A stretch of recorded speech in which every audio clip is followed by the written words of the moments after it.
सारी दुनिया देख के दंग, ताकत और अकल की जंग, देसी रंग और देसी राग, कंप्यूटर से तेज दिमाग, अकल की खेती हरी भरी, बात सुनाए खरी खरी चाचा चौधरी।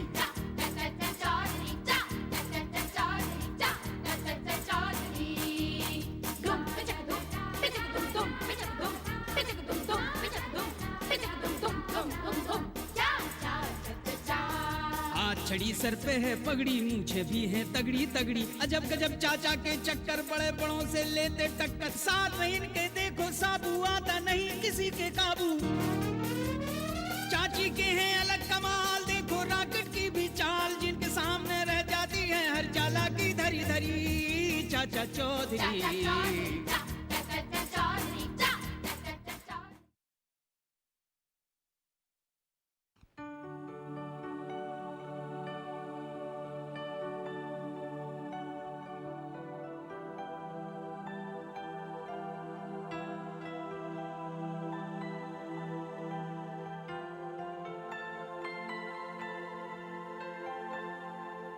गुड मॉर्निंग साहब। Good morning. जन्मदिन मुबारक हो साहब। तुम्हें कैसे पता चला आज मेरा जन्मदिन है? जी कोरियर वाले ने बताया। कुरियर वाले ने? जी किसी ने आपके लिए गिफ्ट भेजा है। जब मैंने कुरियर वाले से पूछा तो उसने बताया कि आज आपका जन्मदिन है। मेरा इतना चाहने वाला कौन है जिसने सुबह सुबह मेरे लिए गिफ्ट भेज दिया? इस पे न मेरा नाम है न भेजने वाले का नाम पता। खैर तुम जाके नाश्ता बनाओ, मुझे आज ऑफिस जल्दी जाना है। ठीक है सर। सर मालकिन और छोटे साहब का फोन आया था, आपको पूछ रहे थे। मैंने कहा साहब रात को देर से आए हैं इसलिए अब तक सो रहे हैं। उन्होंने कहा कि बाद में फोन करेंगे। ठीक है अब जाओ।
ओफो, चाय पड़ी पड़ी ठंडी हो रही है, चाय पी लीजिए, अखबार बाद में पढ़ लीजिएगा। अरे रुको ना, इधर देखो, मदन पाल ने आत्महत्या कर ली।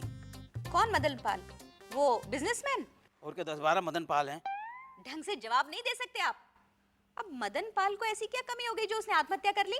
अरे भाई, मदन पाल ने आत्महत्या कर ली इस बात का ताज्जुब नहीं है। ताज्जुब इस बात का है कि उसने अपनी सारी प्रॉपर्टी अपने साले के नाम कर दी। पत्नी और जवान बेटे के होते हुए साले के नाम पे प्रॉपर्टी कर दी? ये तो सोचने वाली बात है। हो सकता है पत्नी के साथ झगड़ा हुआ हो। अरे भाई, मदन पाल ऐसा आदमी नहीं था, वो अपनी पत्नी को बहुत प्यार करता था। हो सकता है दिखावे का प्यार करता हो, आपकी तरह। मेरी तरह? मैं दिखावे के लिए प्यार करता हूँ तुमसे? और नहीं तो क्या। मैं तुमसे कितना प्यार करता हूँ उसका सबूत अभी तुम्हें मिल जाएगा। साबो, साबो जल्दी आ इधर। जी चाचा जी। जल्दी बता, मैं तेरी चाची से कितना प्यार करता हूँ। मुझे क्या पता। क्यों रे, मैं तुझसे तेरी चाची की तारीफ नहीं करता? हाँ बातें तो करते हैं। अब ये भी बता कि क्या क्या बातें करते हैं। तुम्हारी चाची बहुत फैलते जा रही है। अच्छा? अरे और? बहुत बोलती है। अच्छा, तो ये है आपका प्यार हमारे लिए। अरे अरे अरे नहीं। चाचा जी, चाची तो नाराज हो गई। नाराज हो गई? क्यों रे, जो मैंने तेरी चाची के लिए अच्छी बातें बताई वो नहीं बता सकता था तू? वो मुझे याद नहीं है। बहुत बदमाश हो गया है तू। अब 2 दिन तक मुझे चाय नसीब नहीं होगी, और ये ठंडी उठा के ले गई, वो भी गर्म करके नहीं लाएगी। सुबह तो प्यार से बातें कर रहे थे, अचानक झगड़ा क्यों हो गया? अरे वो मदन पाल ने जो आत्महत्या कर ली, मैं उसके बारे में बता रहा था। ना ये आत्महत्या करता, ना इस घर में झगड़ा होता। मैं तो तेरी चाची को बता रहा था कि मदन पाल की मौत एक साजिश है। तो अब क्या करेंगे चाचा जी? अरे करना क्या है, उस साजिश पे से पर्दा हटाना है बस। क्यों जी? क्या तुम लंदन में हो? जी हाँ। तुम हमें जानते हो? जी हाँ, बहुत अच्छी तरह से। आप चाचा चौधरी हैं और तुम साबू हो। चलो अच्छा है, तुम मुझे जानते हो तो सारी बातें आसान हो जाएंगी। कौन सी बातें? अनजान मत बनो। मैं मदन पाल की आत्महत्या के बारे में जानना चाहता हूँ। उस बात का मुझे भी बेहद अफसोस है। अरे मेरे जीजा तो हीरा थे, हीरा। पता नहीं क्यों उन्होंने आत्महत्या कर ली। मुझे लगता है उन्होंने आत्महत्या की नहीं, आत्महत्या करवाई गई है। या यूँ कहिए कि अपनी मर्जी से उन्होंने आत्महत्या नहीं की। मतलब पहले मैं समझ लूँ, उसके बाद समझा दूंगा मैं आपको।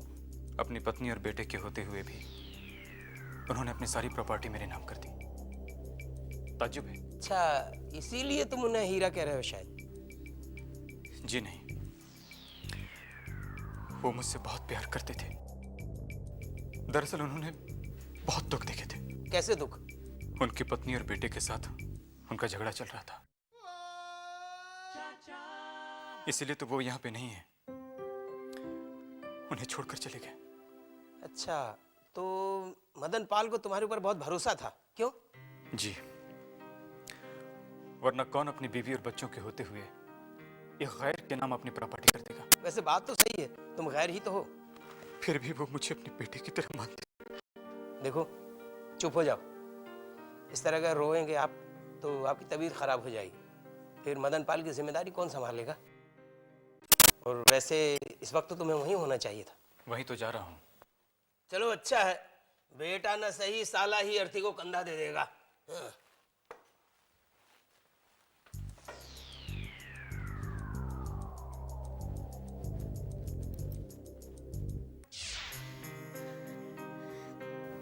कुछ दिनों के लिए मैं उनसे दूर क्या गई, वो मुझसे ही दूर चले गए। जरूर इसमें किसी दुश्मन की चाल है। कौन था उनका दुश्मन? ये तो मैं भी नहीं जानती, पर इतना जानती हूँ, मेरे पति बहुत नेक इंसान थे। उनकी दुश्मनी किसी से हो ही नहीं सकती। वो तो दुश्मन को भी दोस्त बना लेते थे। जब मुझे पता चला, मैं पागलों की तरह दौड़ी आई। हाँ, पत्नी है आप उनकी, ऐसी हालत तो होगी ही। ठीक जन्मदिन वाले दिन ही।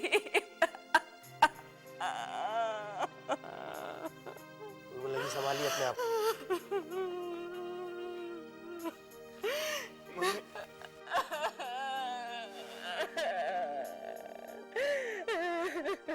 मम्मी प्लीज मम्मी, कहते हैं अगर मरने वाले पर रोया जाए तो उनकी आत्मा को शांति नहीं मिलती।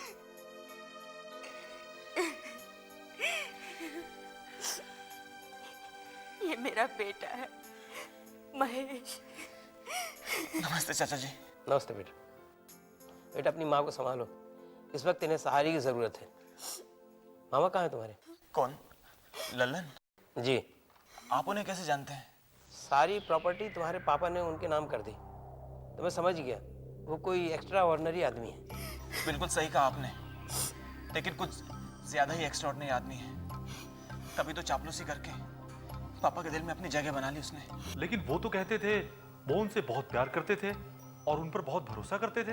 अब कोई चापलूसी को प्यार और भरोसे का नाम दे तो कोई भला क्या कर सकता है? बेटा एक बात बताओ, अगर कोई ये कहे कि लल्लन की वजह से तुम्हारे पापा ने आत्महत्या की है तो तुम क्या करोगे? जी नहीं, वो इतनी घटिया हरकत नहीं कर सकते। फिर भी क्या पता, इंसान है, लाश में आके कुछ भी कर सकता है। ठीक है, अभी मैं चलता हूँ, बाद में आऊँगा आपसे मिलने। साबू चलो। चलिए चाचा जी।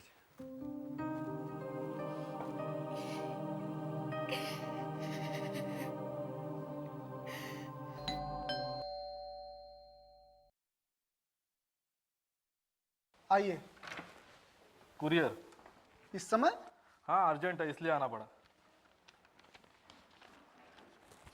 ये लो, इस पर मैडम का साइन लेकर आओ। मैम साहब अभी मिल नहीं सकती, मैं कर देता हूँ साइन। नहीं नहीं, पार्टी ने बोला मैडम का ही साइन मांगता है। ठीक है, किसी समय भी आते हैं, मैडम का साइन चाहिए।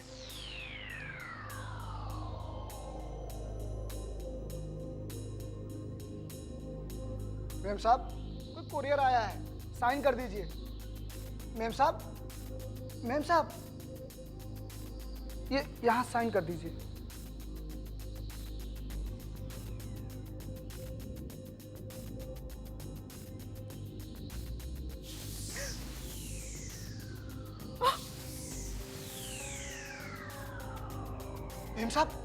मैम साहब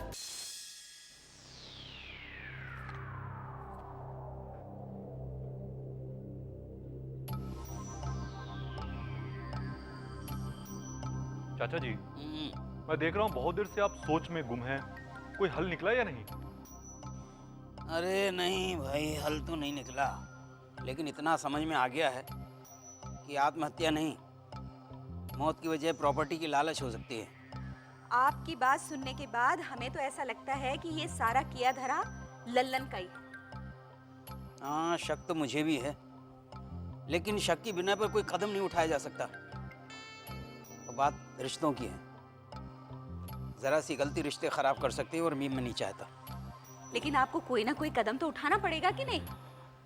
चाचा जी जल्दी चलिए। कहाँ चलूँ? वो मालकिन भी। मालकिन को क्या हुआ? जी उन्होंने भी आत्महत्या कर ली चाचा जी। अरे तुमने पुलिस में रिपोर्ट लिखाई? जी चाचा जी। साबू चलो। चलिए चाचा। अरे हाँ,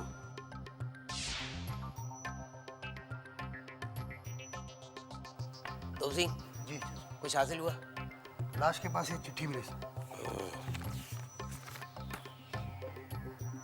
और कुछ? और कोई खास बात नहीं चाचा। महेश, तुम्हारे खानदान में किसी से कोई दुश्मनी तो नहीं थी? इसकी वजह से सब हुआ, क्योंकि पहला कत्ल तो प्रॉपर्टी की वजह से है, लेकिन दूसरा किस वजह से हो सकता है?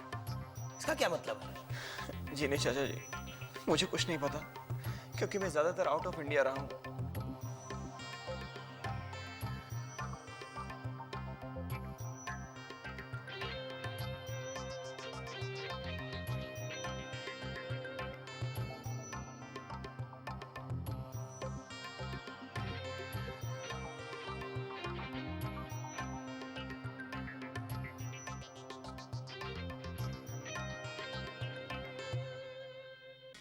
आप बिल्कुल सही कह रहे हैं मिस्टर महेश, लेकिन शायद आप भूल रहे हैं कि आपके पापा ने खुद ही अपनी सारी प्रॉपर्टी मिस्टर लल्लन के नाम कर दी।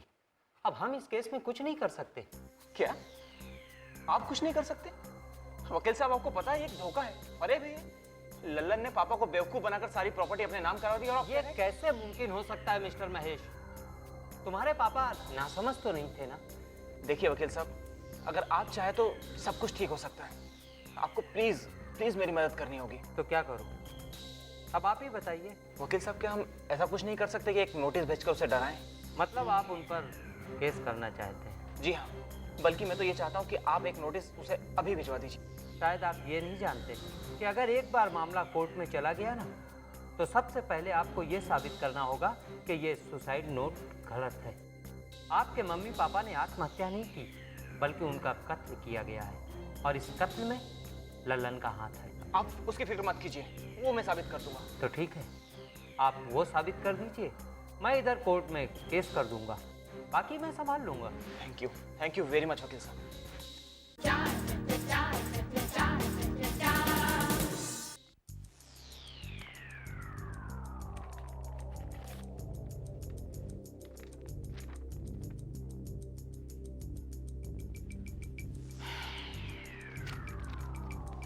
लगता है महेश पागल हो गया है।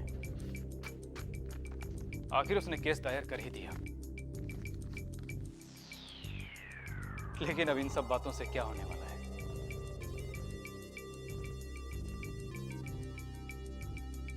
लेकिन वो चुपचाप नहीं बैठेगा।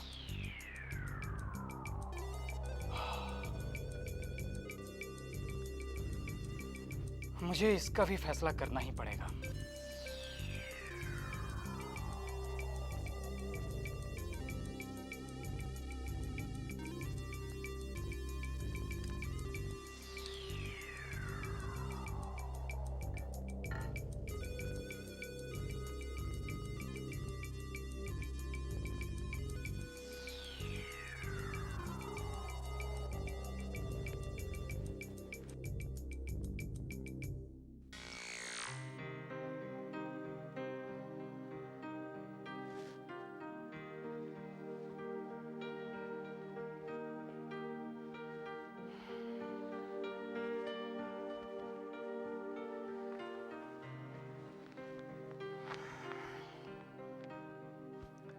देखो महेश, अगर तुम्हें ये लग रहा है कि ये जो कुछ भी हो रहा है ये सब मैं कर रहा हूँ, कि तुम्हारे पिताजी को बहकाकर उनकी सारी प्रॉपर्टी मैंने अपने नाम करवा ली है, अगर तुम्हें ऐसा लगता है तो ठीक है, मैं अपना सब कुछ तुम्हारे नाम कर देता हूँ।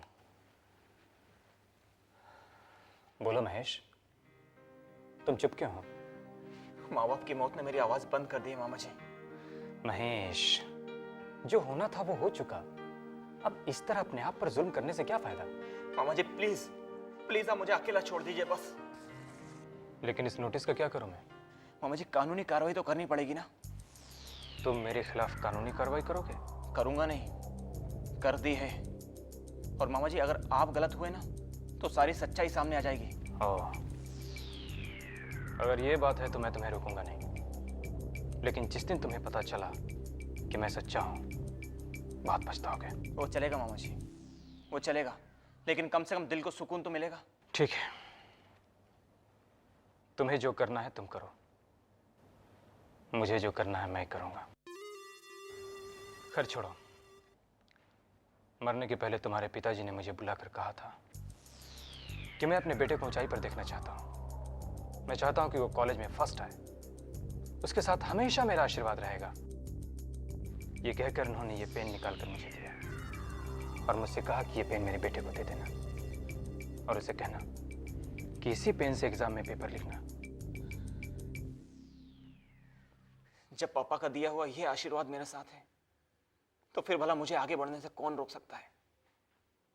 थैंक यू मामा जी, थैंक यू वेरी मच। अब मैं चलूं? देखो महेश, जो कुछ भी करना सोच समझ के करना।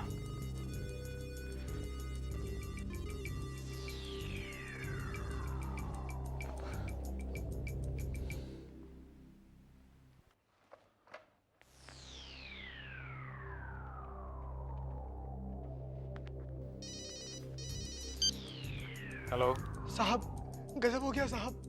क्यों? अब क्या हुआ? साहब, महेश साहब ने भी। आत्महत्या कर ली? जी साहब। तुमने किसी और को तो फोन नहीं किया? नहीं साहब। ठीक है, मैं अभी वहां पहुंच रहा हूं। ठीक है साहब।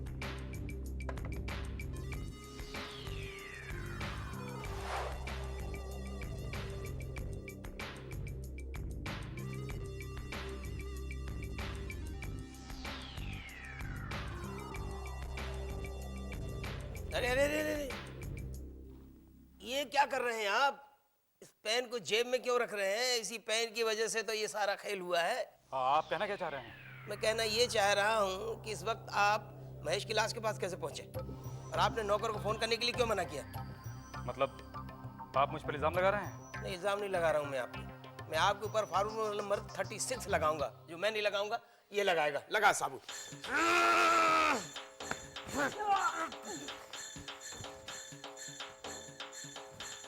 समझाओ ये क्या है? ये एक चिप है जिसे मैंने खुद बनाया है। इसे पेन में डाला जाता है। इसे छूते ही इसमें से एक ऐसी रेज निकलती है जो इंसान के दिल और दिमाग को कुछ घंटों के लिए बेबस कर देती है और वो आत्महत्या करने पर मजबूर हो जाता है। अरे, ये कैसे जिंदा है? चाचा जी तुम्हें बताएंगे। इसी पेन की वजह से। ये पेन जो तुम जेब में लिए घूम रहे हो ना, ये पेन मैंने तुम्हारे घर पे भी देखा था। यही पेन मैंने मदन पाल के पास देखा और यही पेन मैंने उर्मिला की लाश के पास भी देखा। मैं समझ गया कि सारा खेल इसी पेन का है। इससे पहले कि ये पेन महेश के पास पहुंचे मैंने उसे सतर्क कर दिया। चाचा जी, मैं अपने मम्मी पापा के कातिल को पकड़ने के लिए कुछ भी करूंगा। भाई तुम्हें सबसे पहले ये करना है कि लल्लन को उकसाना है, उसके खिलाफ केस फाइल करना है ताकि वो तुम्हें रास्ते से हटाने की कोशिश करे। ठीक है चाचा जी, मैं उसके खिलाफ केस दायर कर दूंगा। एक काम और करना, वो तुम्हें कोई पेन देगा लिखने के लिए, तो उसे लिखना मत। अगर लिखो भी तो हाथों में ग्लव्स पहनकर। क्यों चाचा जी? देखो, सब कुछ अभी समझने की जरूरत नहीं है, वक्त आने पर मैं सब समझा दूंगा। ठीक है।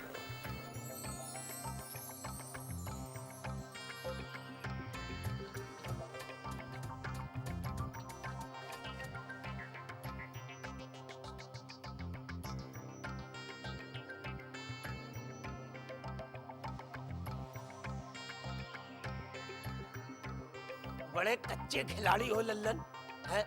जुर्म करते हो और सुबह जेब में लिए घूमते हो। अरे दुनिया को अंधा मत समझो, दुनिया की नजरें बड़ी तेज होती हैं।